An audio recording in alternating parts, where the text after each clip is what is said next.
Hello everyone and welcome back to another video from Finance and Crypto Guide.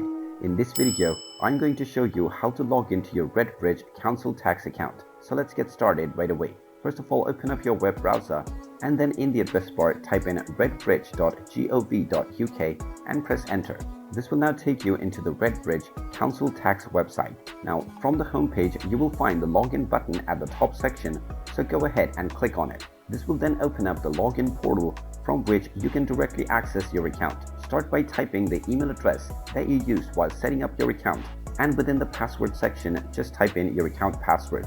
If you have forgotten your password, you can click on the I forgot my password option to reset your credentials. And if you're logging in from a private device, you can also check in the box which says remember my login, but make sure you leave this as it is if you're not logging in from a private device. Finally, click on the login button and you will be logged in to your RedBridge council tax account. And there you have it.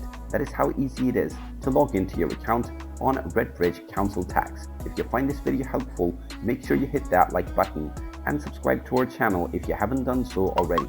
Also ring that notification bell to never miss another update from us. Thank you for watching and I will see you again in the next video.